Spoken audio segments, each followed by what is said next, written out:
Welcome to the Counselling Tutor Podcast, the must-listen-to podcast for students of counselling and psychotherapy. Here are your hosts, Rory Lees-Oakes and Ken Kelly. Hello and welcome to episode 58 of the Counselling Tutor Podcast with me, Rory Lees-Oakes. And with me is my wingman in all things therapeutic, Mr. Ken Kelly. How you doing, Ken? I am well, and as a wingman, I'm wearing my bomber jacket, Rory, the high-collared one, and I'm wearing my goggles and my little leather cap. Looking forward to navigating what is episode 58, and we're going to be kicking off today looking at adoption counselling, and more specifically, what the current law here in the UK says about adoption counselling. We're going to be moving on to theory with Rory, an interesting one today, looking at brain plasticity, more related to neuroscience and psychotherapy. It's an exciting one. I think we'll all get a bit out of that. Can you kind of give us a bit of a taste there, Rory? Yeah, well, the world of medicine and science is starting to blend with the world of psychotherapy, and I'm going to kind of outline that and look at the new frontier of counselling and psychotherapy. It's a new frontier that's opening up. Like it, looking forward to that. And then we're going to be ending with a bit of a discussion and a debate on gender. Does the therapist's gender matter? Does it make a difference in the therapy room? And we're going to be looking at that and talking about that together. But kicking off, as we said we would, with adoption counselling. Speak a little bit about adoption counselling, Rory. Okay, well, before I start, I don't want anybody to panic. So if you're driving your car, or if you're sitting listening, cup of tea, or you might be going for your run, or doing the plethora of things that people who tell us they do when they listen to the podcast, don't need to panic. And we thank Tracy Ferns-Wally, who's one of our Facebook contributors. And if you don't know about our Facebook page, if you go to Facebook, type in Counselling Tutor, remember that's 2 L's, spell it in the English, UK, British way.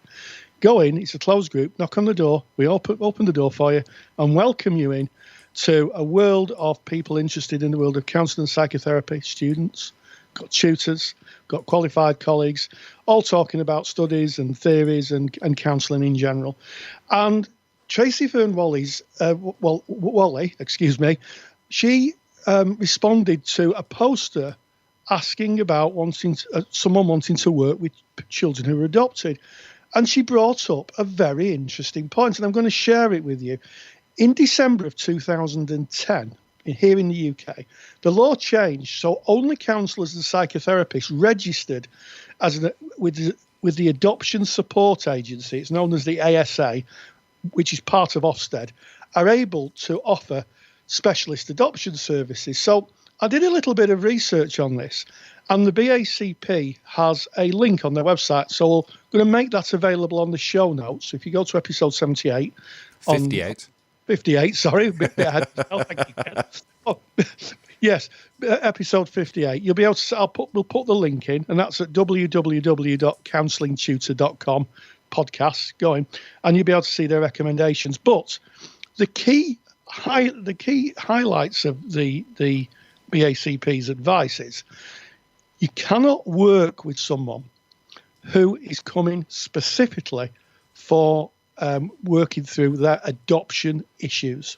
This is how I read it. You can, and this is if it's a child or an adult, so it doesn't matter.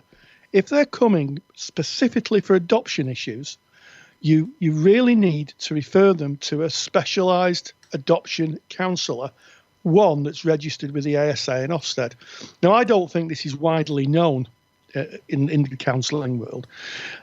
So what I would suggest is that if you're a student, why don't you share it with your wider group and your tutors? If you're a tutor, why don't you share it with your wider group? I've been telling people all week, and some people have been saying, oh yeah, I knew that. And other people have been saying, what? I never knew that. Now, the key thing here is that if a client comes to you and they want to work about anything else other than the adoption, maybe it's self-esteem, maybe it's attachment, maybe it's anything else, then the guidelines say you can work with them. However, it might be worth taking a view from your supervisor or the BACP.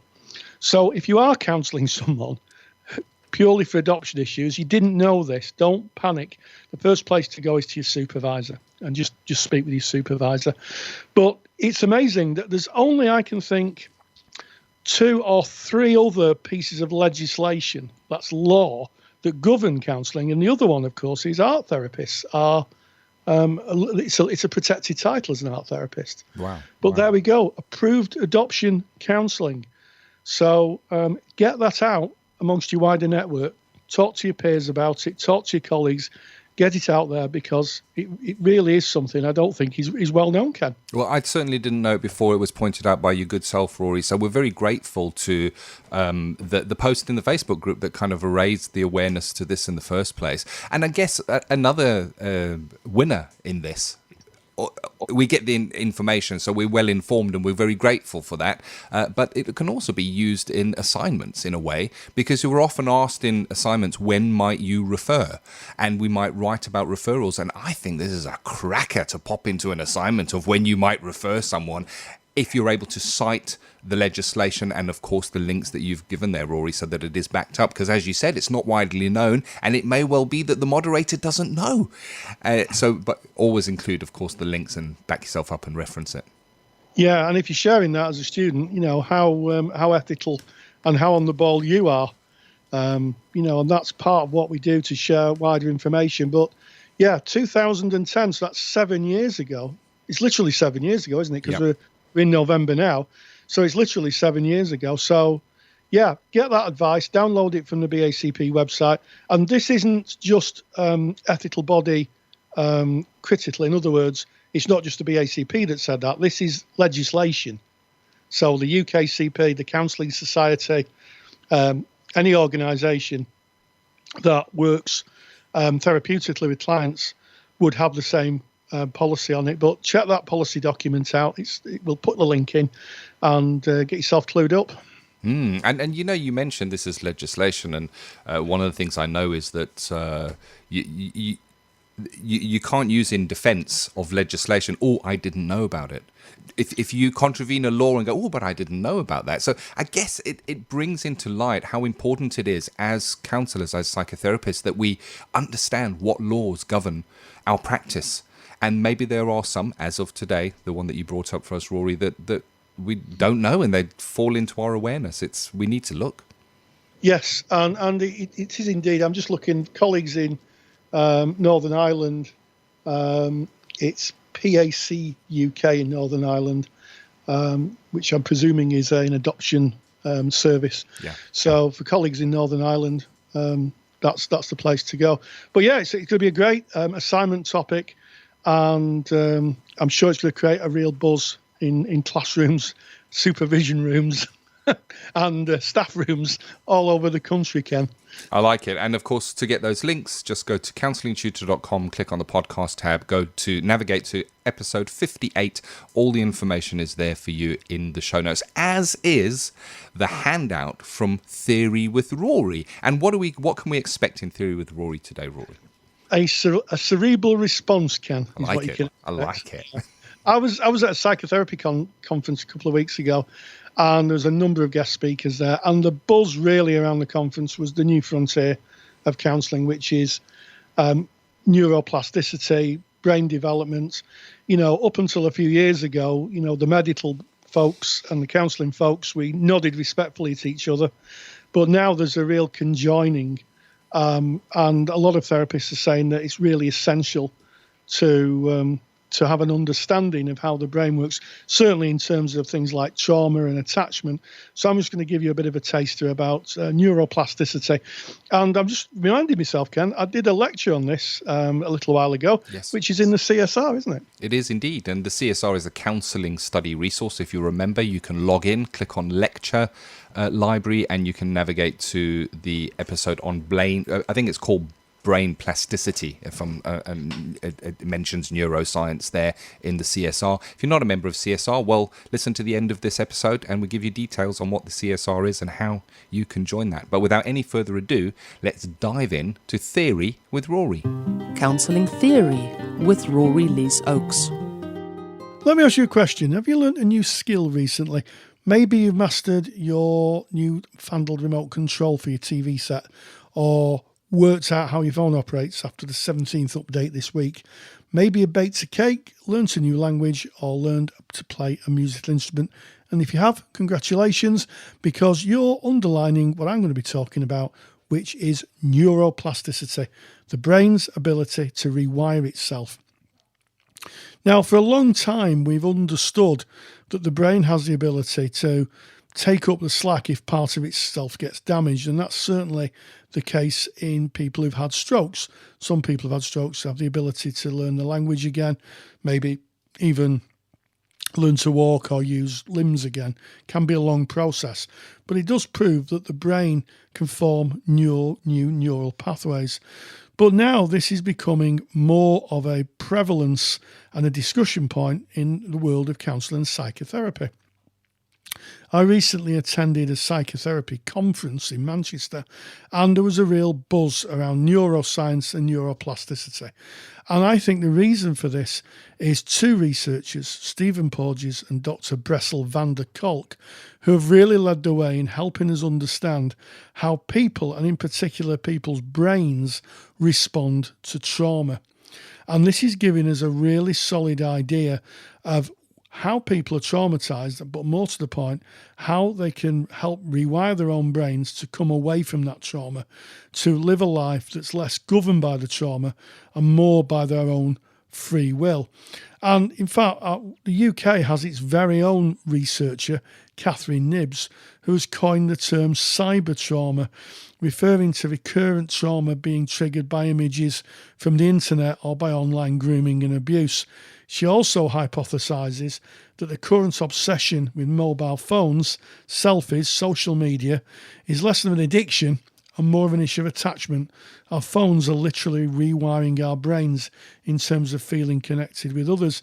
And I was speaking to Catherine, and basically what she's investigating is that the phone is a conduit to our own attachment style. In other words, it's like having our family with us in a little box, and we know we can contact them. And when we lose sight of the phone or we lose the phone completely, people can get really traumatized by it. It's almost like losing a member of the family. And that is particularly by the fact that our brain wires up for wanting to keep our phone near us. Our neural pathways have rewired.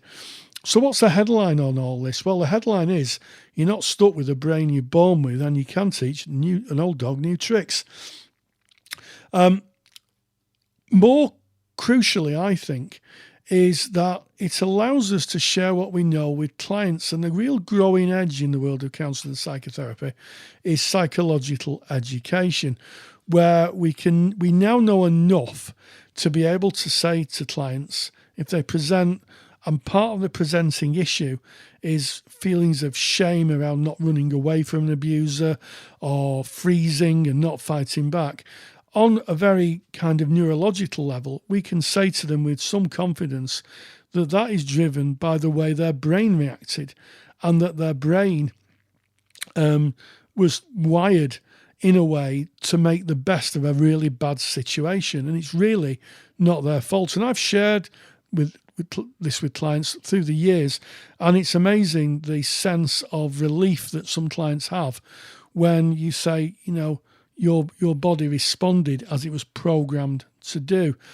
But more so, part of the healing, I think, in therapy is where clients then start to rediscover themselves and reassess themselves. And as part of that, they are literally rewiring their brains. And that's true with attachment. People who've got really difficult attachments, with the right therapy, can start to reintegrate with people and trust people again. And that is because they've literally rewired their brain. So my view to end this little section is to say keep an eye on psychological education and neuroplasticity, because I believe it's going to be a growing area in the world of counselling and psychotherapy, and I don't see it being too long before it's taught in universities and colleges as part of the syllabus, along with the meta model that you're learning. This may very well, I think, and should do, form part of the syllabus for us to be able to offer a really consistent and high quality service to our clients. Thank you very much, as always, Rory. Really informative. And it's interesting, you're speaking about neuroscience and how this is the frontier of where we're going at the moment. And it's only recently that scientists were able to look inside the brain, really, and to see what parts of the brain light up when certain emotions are felt or certain actions are done. It really is. It's brand new. And just 10 years ago, this was not possible to have this information and to measure it as we do now. And of course, if you want to get Rory's handout from today's Theory with Rory, place to do that is you go to counsellingtutor.com, click on the podcasts tab, go to episode 58. You can download the handout from there, or if you're a member of our counselling study handouts vault, well, the handout has already been added to the vault. You can just log in and grab that if you're a Counselling Study Resource member or a Handouts Vault member. And more information about CSR and Handout Vault at the end of today's episode. Thanks, Rory. Yeah, well, there we go. So I think I'm going to turn my brain. Do you see what I did there, Ken? I'm going to turn my brain to Katie Taylor, who's another one of our contributors in the Facebook group. And she's given food for thought, I think, to everybody. She says that she's busy writing a reflective journal. And her thoughts have turned to a therapist's gender. Does it make a difference? Especially interested in how male or female roles intersect with our individual narrative, memories, fantasies, family roles, and our unique experience with our own and other genders. Thoughts or book recommendations, much appreciated, ! Yeah. Thanks in advance. Well, there we go. I think thoughts, this is like thoughts, isn't it? Like brain plasticity, Ken. Yes. It's thoughts. and of course, it kind of narrows in on equality and diversity and difference, and as well, when we're looking at, it's basically, who are you in the therapy room? Are you perceived in any way that is different? Am I perceived differently because I'm a man? And I think I am, Rory, if I'm honest. I think I've been practicing for a number of years now, and I'm very conscious in case any of my former clients are listening. But one of the things that I'm aware of is that, and I'm not labelling all men as abusers, but it does seem, if you read the press, that this comes up again and again and again. And, if you're working with, as a male working with a female client, I want to be seen as, kind of on side, if you like, not the enemy. There was a film called Sleeping with the Enemy, wasn't it, a few years ago. And when I started training, it really did strike me. And I'll be really honest, up until I started counselling training, my interactions with women were not as deep as when I started counselling, because I had very few female friends. Most of my friends were male. And one of the things that I can share with the listener is that a majority of my friends, good friends, are now female. Yeah. My wider network is more women than men. And I think that is really interesting. And that has been, I think, driven by trying to understand that men and women are, yes, biologically different, but boy, oh boy, in society, are we treated differently? Perceived differently, treated differently, act differently. It's a really interesting topic, and we've spoken about equality very recently, and we kind of almost touched on this topic, but we're digging a little deeper today. And it's interesting because I'm in private practice, so clients who arrive at me or contact me do so that they've been informed in some way. They've made an informed decision because they've been on my website or they've been on my listing, so they've seen who I am. They know that they're contacting a man. When I was working in placement, the clients didn't always have that choice because I was the only counsellor working within that placement. And within my placement, one of the first questions I would ask when meeting a new client is how they felt about working with a man, whether they were male or female, and whether they would have preferred to work with a female, because then that would have given me opportunity to refer. But what is interesting is within my private practice, when somebody arrives for counselling or presents themselves or emails or gets in contact, when I'm unable to take them on because I may be running a list or whatever that reason is, I will say to them, I can refer you to a colleague if that is helpful to you.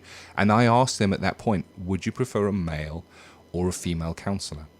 And it's really interesting that very often, not all the time, but often enough for it to be significant, they will specifically say, I sought you out because you are a male counsellor. I'm looking to speak to a man about this. And that's interesting because that's just from the client's point of view and the choice that they have.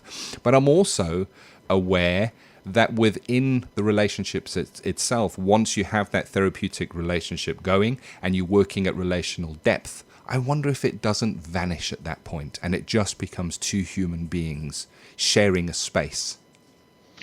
Well, you make an interesting, if poetic, point, Ken. And the answer is I'm not sure. I'm not sure, and I know that I've been told by people, women in particular, women that they've sought out a male counsellor because they wanted, this isn't their words, soil of a different kind.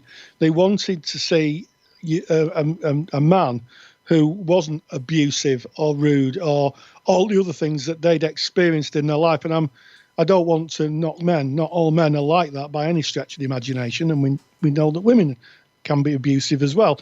But it's interesting that one of the narratives through my practice has been that some women have sought me out because they wanted specifically to meet a man who wasn't the man they'd met before, if that makes sense. It does, and it's such an interesting question. I think that there's definitely a master's degree here, Rory, in the research that can be done, and I'm sure some people have already done that. It's such an interesting topic, and I'm reminded when we were looking at Gestalt just a few short weeks ago, we were looking at the origins of the theory of Gestalt, and it was very interesting that you pointed out that it was Fitzpearl's wife. That actually was a great contributor, but not her name that is shouted when you speak about Gestalt therapy. And if you look back at the theory of counselling and psychotherapy, is very male-dominated. However, I was very aware when I go to BACP events or events of CPD nature for counselling and psychotherapy, I'm usually in the minority as a male. It's interesting that the theories would have been laid down in those days by males, and yet the practice is predominantly female. Yes, it is, and both myself and Ken taught for many years, and I can safely say that although to the latter end of teaching there was more men present at training, certainly at practice level, it was there were more women, and I was very pleased that we found a balance of more men wanting to come into the profession. Yeah. But what we mustn't forget was counselling was built on the foundations of the women's movements and feminism, and maybe that's another podcast. But it was built. The theories may have been men, they may have been the architects, but the people who did the work, the building, the structures, who did the digging and the hod carrying and all the other building related metaphors that I'm desperately trying to were women, and they did the work. And I think maybe one day, maybe we'll look at it in another podcast, but if you look back, there's a really good book called Why We Lie, and I can't remember the name of the author, sadly, but she talks very, very much about the feminist movement and women's movement really, really doing I'm going to use the donkey work analogy, the hard work in building counselling up. So I think we have to be grateful for that. Architects are one thing, builders, they do a different job. 100%. And I think it, as we discussed when we were looking at that equality and diversity, it was a sign of the times where maybe the female voice wasn't as heard during that time. However, it is today, and we celebrate that. And it's interesting, even today, when you look to chefs, so many of the television chefs used to be just 5-10 years ago, it used to be very male dominated, and it's nice to see now that I guess we're getting it right as a society, that change is happening, I guess. Yes. I think that I think there's a long way to go, personally, but as I say, I think we have to be very grateful to the work that was put in historically, and still is put in. It's still put in. It's I think it's very easy to dismiss psychotherapy as women's work. It's hard, it's tough, it's intellectually challenging, and it's equal. Ken, that's the answer to that. What I like is that this question was asked regarding journaling, a reflective journal, and it really is. I found this really reflective speaking about it. It's made me think. It's made me consider. It's made me ask questions. I think I'm left with more questions at the end of this debate than I had at the beginning coming in, because the question at the beginning was, does gender make a difference? And I started off by saying yes, it does, and then I was saying, but does it when you get down to relational depth? And I think this is a good one. I really do, and I'm very grateful that you brought this topic up. Thank you very much, and I encourage this further debate on this in the Facebook group. Take it as far as it will go. Yeah, and why don't you, if you're passionate about this, why don't you write as a blog post? Why don't you write as 250, 300 words on it, and if we'll have a look at it, and if it's if it kind of matches our audience, we'll happily publish it for you. It's very important, and as I'm sure, as Ken said, at some point someone has done a degree or a PhD on it, but it's still a very lively debate. And that's what we're here to do, to bring you the info and to debate the topics. And we started off episode 58 by looking at adoption counselling and how that relates to the law here in the United Kingdom at this present moment in time. Theory with Rory, we looked at neuroscience, all those developments and how that is informing what we do and how we do that. And then we closed with that really interesting debate on, does the therapist's gender matter within the therapeutic relationship? I've loved it. It's been a good one, Rory. It has. I enjoyed it. We started off, as you said, with an ethical debate, and then I guess we finished with a moral debate, and in between we talked about the brain. So that ends episode 58, not 78, of the Counselling Tutor Podcast. And as always, stay grounded and stay safe. Take care. If you enjoy the topics and handouts here on the Counselling Tutor Podcast, then you will love the Counselling Study Resource. CSR was built by myself, Ken, and Rory These Oaks to give you the support you need during your counselling studies. So get access to the world's most comprehensive collection of resources aimed at supporting you in your journey to become a counsellor. Take the stress out of your studies by visiting counsellingtutor.com/CSR. That's counsellingtutor.com/CSR. Thank you for listening to the Counselling Tutor Podcast. Find the show notes for this episode on our website at www.counsellingtutor.com.